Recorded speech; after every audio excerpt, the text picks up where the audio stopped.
kulankan oo ka dhacay magaalada London ayaa lagu soo bandhigay hindiso cusub oo halkudhigiisu uu yahay Awdal for Somalia taasoo ka dhigan awdasha Soomaaliya waxaana ka soo qayb galay boqolaal qof oo kamid ah jaaliyada qurba joogta ah ee ka soo jeeda gobolka Awdal waxaana ay sheegeen sida ay muhiimka u tahay inay ka qayb qaataan isbedelka cusub ee Soomaaliya iyo taageerada midnimada iyo qarannimada Soomaaliya waxaan halkaasi ka hadlay mudane ka tirsanaan jiray baarlamaanka Yurub oo haatan la shaqeeyay hay'adaha xuquuqda aadanaha u dooda oo asalkiisu dhalashadiisu ay tahay dalka Belgium waxaana uu sheegay sida ay muhiim u tahay in dadka reer Awdal iyo gobolka ahaantiisaba ay ka qayb qaataan soo jeediyaan afkaartooda ku saabsan isbedelka cusub ee Soomaaliya. Yeah, actually when I was in the parliament in 2008 we did organize a fact-finding mission in the Horn of Africa. markaan ka tirsanaan jiray baarlamaanka Yurub waxaan ku daynay inaan raadino isku duburidka xaqiiqda dhabta ah ee geeska Afrika waxaan raadinaynay in xaqiiqda dhabta ah ee dhibaatada Soomaaliya aan wax ka ogaano. I think it's another important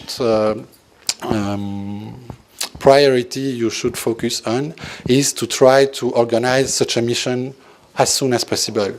Then the president came in Europe, maybe you should lobby to parliament to tell now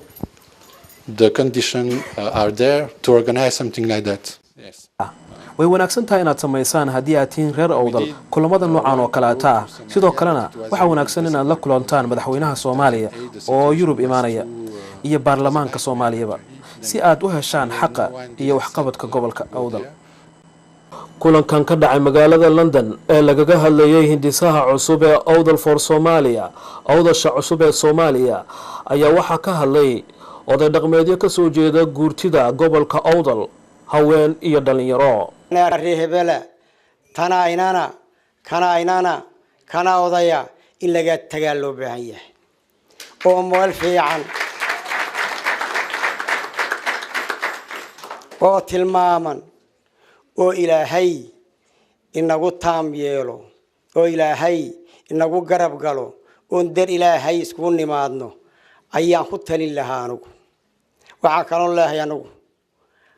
waar laga tago tilmaanta qalluucsan laga tago tilmaanta fiican hal la istilmaamo waxaan isugu imaateenna waxa weeyaan bal gobolkii Awdal in dibada wax xasuusto ilmu abiib wax xasuustaa markuu dhinto u faatixiya qabrigu tagaa marka qabrigii baan Awdal aan xasuusana maanta baan halkan isugu imanay haddaba seen ku xasuusan karnaa Awdal ma af baan ku xasuusanaa ma sheegaan ku xasuusanaa ma qoraal baan ku xasuusanaa maxaan ku xasuusanaa midnimo iyo wada jir intaasaan ku xasuusanaynaa wax kale oo inaga dhaxeeyaa ma jirto. dadkii soo qabanqaabiyay dhalinyarta sameeyay barnaamijkan ama kulankan Awdal for Somalia awdasha Soomaaliya kulmiye jaamac rabiile good waxaan jeclahay kulmiye maxay u taagan tahay hadda waqtigan aad Awdal for Somalia ama awdasha Soomaaliya aad ugu dhawaaqaysaan. waxa weeyaan hadda waa muhiim inay dadku ogaadaan Soomaalidu waa mid isku imaashada umman wax ku noqon karnaa wadankeeni ku dhisan karnaa 20 sano ay Soomaaliya bilaadooda ahayd marka waxa weeyaan maanta waxaan anu sababtana halkan u sameeyay waxa weeyaan anagu Soomaaliya waa mid laakiin saxabkii isku imanay waa inaan ka shaqeynaa. Awdal of Somalia horta anaga waxaan ahay 18 gobol ee Soomaaliya oo gobolka Awdal loo oran jiray qowmiyadda ka soo jeeday حقوقي كله هديان كهالله حقوقي رأى أوضل الحق بيليه وضد صوماليا كما دون ضد كله إن حقوقي لسي وامد من نمط الصوماليات أنا كوان دونينا وتلو بهيه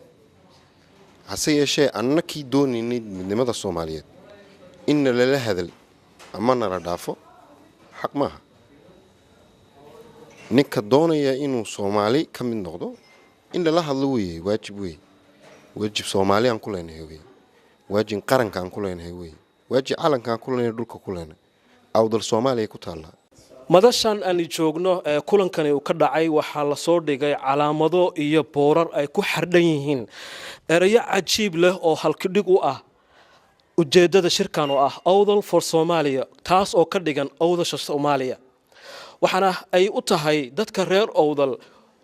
waji cusub ay ugala dalnayeen inay la jaan qaadaan siyaasadda cusub iyo isbedelka cusub oo ay doonayaan inay dhawaqooda ku gaarsiiyaan caalamka iyo dawladda Soomaaliyeed ayna ku raadinayaan qarannimadii Soomaaliyeed Cabdirasaaq Socoto TV-ga qaranka Soomaaliyeed magaalada London